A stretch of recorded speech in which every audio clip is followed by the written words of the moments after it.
नमस्कार बच्चों, आज इस वीडियो में हम छायांकित भाग का क्षेत्रफल ज्ञात करना सीखेंगे। देखो, जब भी छायांकित भाग का क्षेत्रफल हमको ज्ञात करना होता है तो हमें कुछ बातों का ध्यान रखना होता है। और वो ध्यान हम किन किन चीज़ों का रखेंगे, इस बात के लिए आपको वीडियो को शुरू से लेकर अंत तक देखना होगा। तो देखो, यहाँ हमारे पास एक आकृति बनी हुई है और इस आकृति में ए बी सी डी एक वर्ग है और इस वर्ग के दोनों विकर्णों का जो मध्य बिंदु है, दोनों विकर्ण जिस जगह पर प्रतिच्छेद करते हैं उसको केंद्र मानकर, जहां दोनों विकर्ण प्रतिच्छेद करते हैं उस बिंदु को केंद्र मानकर, और दो हमारे पास क्या खींचे गए हैं, वृत्तखंड खींचे गए हैं जो दो भुजाओं के किनारे पर बने हुए हैं। अब हमें इन दो वृत्तखंडों में, अर्थात जो ये छायांकित भाग है, इनमें हमको फसल बोनी है। अब फसल में भी दो प्रकार की चीजें हैं। ये जो छायांकित भाग है इनमें तो फूलों की क्यारी लगानी है, और जो ये खेत है ये हमारे पास एक क्यारी ABCD जो वर्गाकार है, इसमें हमको गेहूं बोने हैं।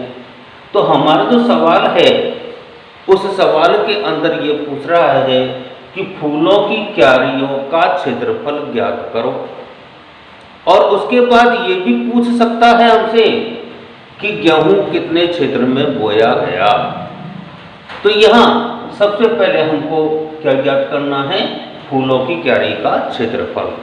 अब फूलों की क्यारी का क्षेत्रफल ज्ञात करने के लिए हम देख रहे हैं कि हमारे पास में ये एक वर्ग है, वर्ग की भुजाएं 58 सेमी की है, तो हम इस बात को 58 मीटर की है, तो हम इस बात को जानते हैं कि वर्ग की सभी भुजाएं समान होती है।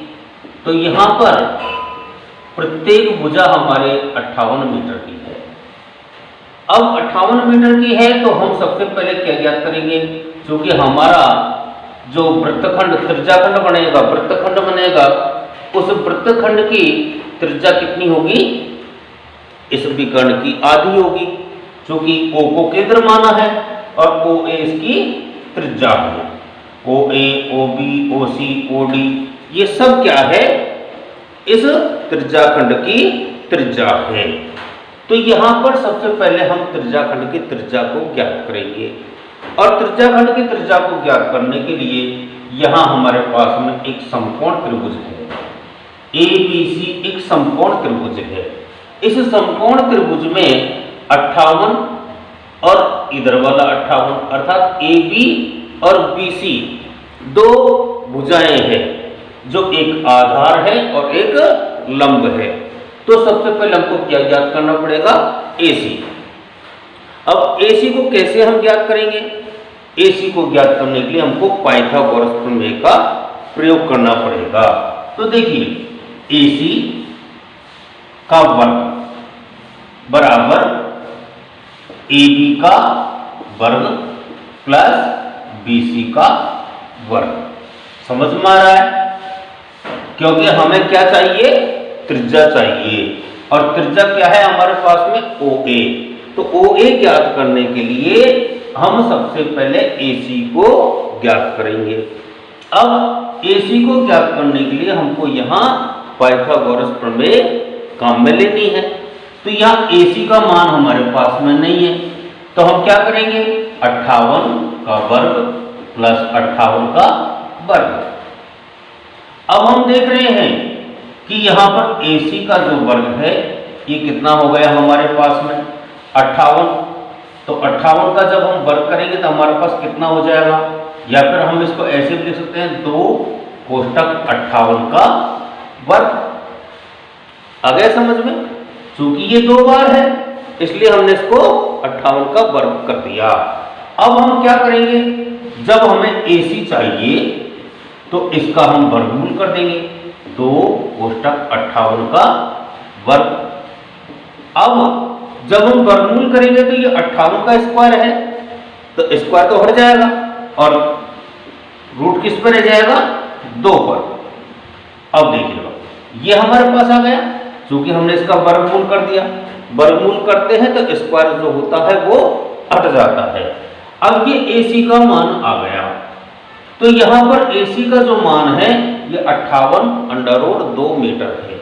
हमें चाहिए त्रिज्या, तो यहां पर त्रिज्या हमारे पास क्या है, OA। तो OA का जो मान है वो है AC/2। अब AC/2 है तो यहाँ OA बराबर AC का मान है 58√2, इसमें 2 का भाग देना है। 2 का भाग दिया तो कितनी बार गया, 29 बार, अर्थात OA बराबर 29√2 मीटर। अब हम देख रहे हैं कि यहां पर हमारे पास त्रिज्या का मान कितना हो गया, R का मान हमारे पास में कितना हो गया, 29√2 मीटर। और थीटा का मान कितना है, थीटा हमारे पास क्या होगा, ये कॉर्नर पार्ट। तो हम इस बात को जानते हैं कि वर्ग के विकर्ण लंब समद्विभाजक होते हैं। तो आप लिख भी सकते हैं और नहीं लिखे तो भी हमें कोई दिक्कत वाली बात नहीं होगी, क्योंकि वर्ग के विकर्ण लंब समद्विभाजक होते हैं। और जहां भी लंब होता है वहां हमेशा 90 डिग्री का कोण होता है। तो हम इस बात को जानते हैं कि जब थीटा का मान कितना हो गया, 90 डिग्री। अब हमारे पास में R का मान आ गया और थीटा का मान आ गया। हमें क्या ज्ञात करना है, यहां पर ये छायांकित भाग, और छायांकित भाग में हमने देखा कि ये हमारे पास वृत्तखंड है, और वृत्तखंड कितने हैं, 2 वृत्तखंड है। तो यहां हमारे पास में छायांकित भाग का क्षेत्रफल। अब छायांकित भाग में हमारे पास में क्या है, मैंने आपको बताया था, 2 वृत्तखंडों का क्षेत्रफल। ये हमें क्या करना है, अब हम इस बात को जानते हैं कि यहां पर 2 वृत्तखंडों का क्षेत्रफल ज्ञात करना है, जिसमें R का मान कितना है, 29√2 मीटर, और थीटा का मान 90 डिग्री।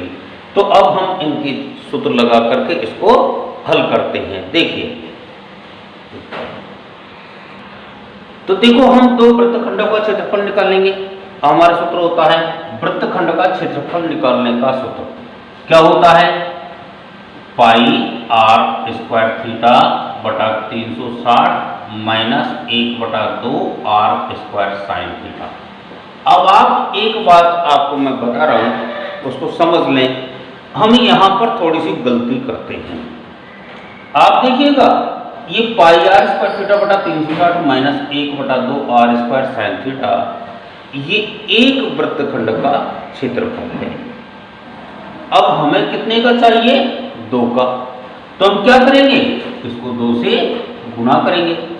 लेकिन यदि हमने इस प्रकार से इसको लिखा तो यहां गलत हो जाएगा, क्योंकि ये जो 2 है ये केवल इस पाई R स्क्वायर थीटा बटा 360 से ही गुणा होगा। इसलिए हम क्या करेंगे, यहां पर एक कोष्टक लगाएंगे और अब हमारे मानों को हम इसमें जमा देते हैं। देखिएगा, 2 पाई का मान 22/7, R का मान हमारे पास में 29√2 इंटू 29√2 इंटू थीटा का मान 90/360 माइनस 1/2, R का मान हमारे पास में 29√2 इंटू 29√2 इंटू, अब साइन थीटा है तो थीटा का मान कितना है, 90 डिग्री। इसका मतलब साइन 90 का मान कितना हो जाएगा, 1। अब हम इसको आगे हल कर देते हैं। तो देखिएगा, 2, ये 0 से ये 0 खत्म, 9 से कितनी बार कट गया, 4 बार। अब अपने एक बार इतना ही करते हैं, ऐसे ही यहां पर ये हमसे कट नहीं रहा, तो हम देखिएगा 22/7 इंटू ये 29 कितनी बार है, 2 बार, और ये √2 को √2 से गुणा करेंगे तो 2/4 माइनस 1/2 इंटू 29 इंटू 29 इंटू 2। ये हमारे सवाल हो गए। अब देखो इसको काट लेते हैं। 2 से काट दिया 2 बार और ये 2 से कितनी बार कट गया? 11 बार। ऐसे ही यहां इस 2 से ये 2 कट गया। अब हम देख रहे हैं कि 29 और 29 दोनों तरफ है। अगर हम इसको कॉमन ले लेते हैं तो भी हमारा सवाल हो जाएगा, और हल करके और घटाते हैं तो भी हमारे पास में उत्तर आ जाएगा। तो आप जैसे भी आप करना चाहें, जैसी आपकी सुविधा लगे वैसे हम उसको कर सकते हैं। देखिए यहाँ पर 2 इंटू 29 इंटू 29 ये हमने कॉमन ले लिया, तो हमारे पास यहाँ क्या बच गया? 11/7। 11/7 तो इधर बच गया और इधर क्या बच गया? 1। अब हम इनको 29 इंटू 29 गुणा करते हैं तो कितना आ जाएगा? 361। 1 मिनट, 29 इंटू 29 करके देख लेते हैं।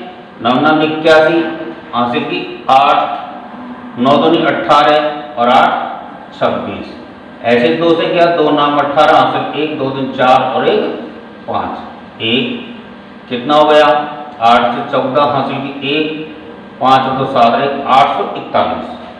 अब देखिए 2 इंटू 841 और इधर कितना हो गया? लघुत्तम ले लेते हैं 7, 11 माइनस 7। अब हम देख रहे हैं जब 2 से गुणा करेंगे तो कितना आ जाएगा? 2 4 दूनी 8, 8 दूनी 16। और यहाँ पर हम जब 11 में से 7 घटाएंगे तो 4, और 4 में जब 7 का भाग देंगे तो कितना आ जाएगा? देखिएगा 4 में जब 7 का भाग देंगे तो हमारे पास में 7 नहीं जाता भाग, 0 लगा दिया, पॉइंट लगा दिया। 0 7 5 35 कितना बच गया? 5। 0 7 7 49 0.57। अब हम इसको गुणा कर लेते हैं। तो देखो जब हम इसको गुणा करेंगे तो यहाँ हमारे पास कितना प्राप्त होगा? 1682 इंटू 0.57 करके देख लेते हैं। 2 7 14 हासिल 1, 7 8 56 57 हासिल 5, 7 6 42 और 5 47 हासिल 4, 7 और 4 11। 5 से किया 5 2 10 हासिल 1, 5 8 40 और 1 41 हासिल 4, 16 5 80 और 4 84। कितना आ गया? 4 7 8 5 9। अब देखो 2 अंकों के बाद पॉइंट है तो हमारे पास कितना आ गया? 958.74। तो हमारे पास में इसका आंसर आ गया 958.74 वर्ग मीटर। ऐसे हमारे पास में जब ये कहे छायांकित भाग का क्षेत्रफल ज्ञात करो तो हम इस बात को जानते हैं कि जैसी हमारी आकृति है उसी के अनुरूप हम सूत्र लगाते हुए और इसको हल करते चले जाते हैं। देख लीजिएगा यहाँ हमारे पास में 2 वृत्तखंड बने हुए हैं। सबसे पहले हमने क्या किया? ये जो वर्ग है इस वर्ग के विकर्णों का मान ज्ञात किया। चूंकि हम इस बात को जानते हैं कि इस विकर्ण का आधा ही हमारे पास में त्रिज्या का मान है, तो हमने सबसे पहले त्रिज्या ज्ञात करने के लिए विकर्ण को ज्ञात किया, और विकर्ण को ज्ञात करने के लिए पाइथागोरस प्रमेय का प्रयोग किया। तो हमने विकर्ण ज्ञात करने के बाद हमने देखा कि जो वर्ग होते हैं उसके विकर्ण हमेशा लंब समद्विभाजक होते हैं, इसलिए थीटा का मान कितना आ जाएगा हमारे पास में? 90 डिग्री। अब जब 90 डिग्री आ गया तो हमने देखा कि हमें केवल 2 वृत्तखंडों का क्षेत्रफल चाहिए, इसलिए हमने वृत्तखंडों का क्षेत्रफल का सूत्र लगाया और उसको 2 से गुणा किया, और जैसे जैसे हमने हल किया उसके अनुसार से मान रखा और हमारे पास अपना उत्तर 958.74 वर्ग मीटर प्राप्त हो गया। देखिएगा अगला सवाल। देखिए हमारा अगला एक सवाल है। सवाल को देखते ही हम ऐसे सोचते हैं कि इसको हम कैसे ज्ञात करेंगे। लेकिन वास्तविकता यह है कि सवाल हमारा बहुत सीधा है। आप लोग जैसे अपना मन होता है वैसा ही हमारा सवाल हो जाता है। आपसे मैंने कहा वीडियो को अंतिम बिंदु तक देखना है, और यदि अब तक हमने सब्सक्राइब नहीं किया है तो उसको सब्सक्राइब करें। अगर वीडियो समझ में आता है, अच्छी तरह आपकी समझ में, तो आप इसको शेयर भी करें और लाइक भी करें। ये काम करना भूलें नहीं, ये ध्यान रखें। देखिए यहाँ पर हमारे पास में हमको दो आकृतियाँ दिखाई दे रही हैं, एक वृत्त है और एक समबाहु त्रिभुज है। इस वृत्त के केंद्र को शीर्ष मान करके और यहाँ पर एक समबाहु त्रिभुज बनाया गया है। अब इसमें हमारे पास में समबाहु त्रिभुज जो है उसकी भुजा 12 सेमी है और वृत्त की त्रिज्या 6 सेमी है। हमें क्या करना है? देखिए यहाँ पर सबसे पहली बात छायांकित भाग का क्षेत्रफल। अब हम इस छायांकित भाग का क्षेत्रफल ज्ञात करेंगे, तो हमें कहाँ कहाँ का क्षेत्रफल ज्ञात करना है इसको सोचना है। तो हमारे पास में मैंने आपको बताया था कि दो मूल आकृतियां हैं। अब वो दो मूल आकृतियां कौन कौन सी है देखिएगा। एक तो है वृत्त, तो वृत्त का क्षेत्रफल। दूसरी आकृति काय की है? समबाहु त्रिभुज। तो हम समबाहु त्रिभुज का क्षेत्रफल, और दोनों को हमने जोड़ दिया। लेकिन इसके बाद हम देख रहे हैं कि ये जो त्रिभुज है ये उस वृत्त के ऊपर टिका हुआ है, तो इसका थोड़ा सा जो भाग है वो हमें क्या कर रहा है? दिखाई नहीं दे रहा। नहीं दे रहा ना ये दिखाई, तो ये जो भाग है ये हमें इस वृत्त का दिखाई नहीं दे रहा। तो इसका मतलब है कि इस वृत्त खंड को हम घटाएंगे। अब आप सोचिएगा कि ये वृत्तखंड है कि त्रिज्या खंड है? हमारे पास में क्या है? ये एक त्रिज्या खंड। तो इसका मतलब है कि हमको इस त्रिज्या खंड का क्षेत्रफल इसमें से घटाना है। तो हम क्या करेंगे? वृत्त का क्षेत्रफल और समबाहु त्रिभुज का क्षेत्रफल दोनों को जोड़ेंगे और त्रिज्या खंड के क्षेत्रफल को घटाएंगे। अब देखेंगे कि यहां पर हमारे पास में वृत्त का क्षेत्रफल का सूत्र होता है पाई r स्क्वायर। ये तो गया वृत्त। समबाहु त्रिभुज का क्षेत्रफल होता है √3/4 भुजा स्क्वायर। ये तो दोनों हम जोड़ेंगे और त्रिज्याखंड का क्षेत्रफल हम क्या करेंगे? घटाएंगे। तो त्रिज्याखंड का क्षेत्रफल होता है पाई r स्क्वायर θ/360। अब हमारे पास में जो चीजें हैं, सूत्र हमारा कंप्लीट हो गया। हमें क्या क्या चीज चाहिए देखिएगा। एक तो r का मान चाहिए, तो हमारे पास में r बराबर कितना है? 6 सेमी। और थीटा का मान कितना है? थीटा का मान देखिएगा, आपको पिछले वीडियो में बताया था कि समबाहु त्रिभुज का प्रत्येक कोण 60 डिग्री होता है। तो यहां थीटा का मान कितना हो गया? 60 डिग्री। और अब क्या होया? देखो त्रिज्या आ गई, थीटा आ गई, अब रह गई हमारे पास भुजा। अब भुजा किसकी है? ये समबाहु त्रिभुज की। तो भुजा कितनी है? 12 सेमी। अब हम आसानी से अपने सूत्र में जमाएंगे और सवाल को हल करेंगे। तो देखो पाई का मान 22/7। अब अपन हल करते हुए चलेंगे। r का मान हमारे पास कितना है? 6 × 6 प्लस √3/4। भुजा का मान है 12 × 12 माइनस पाई का मान 22/7, r का मान 6 × 6, थीटा का मान 60/360। आप इनको अलग अलग भी हल कर सकते हैं। जैसे पहले हमने वृत्त का क्षेत्रफल निकाल लिया, फिर समबाहु त्रिभुज का क्षेत्रफल निकाल लिया, फिर त्रिज्याखंड का क्षेत्रफल निकाल लिया, और उसके बाद हम इस सूत्र में इसको जमा सकते हैं। अगर हम ऐसे नहीं करके करें तो हमारे पास ऐसे इसको आसानी से हम हल कर सकते हैं। देखिए यहां हमारे पास में जो संख्या कट सकती है उसको हमने काट दिया, 4 से इसको काट दिया, कितनी बार? 3 बार। फिर इधर ये कोई संख्या कट नहीं रही, इसमें देखिएगा 0 से 0, 6 से इसको काट दिया 6 बार और 1 6 से ये काट दिया। अब देखो 6 गुणा 6 36 और 36 गुणा 22, तो 36 दूनी 72 हासिल के 7, 72 और 7 79/7, ये तो हमारा इसमें आ गया। प्लस इसमें कितना हो गया? 12 तिया 36 √3 माइनस इसमें कितना हो गया? ये केवल 6 ही बच रहा है, तो 6 दूनी 12 और 1 13/7, ये हमारे पास में आ गया। अब हम इसका एलसीएम लेकर के हल कर लेते हैं।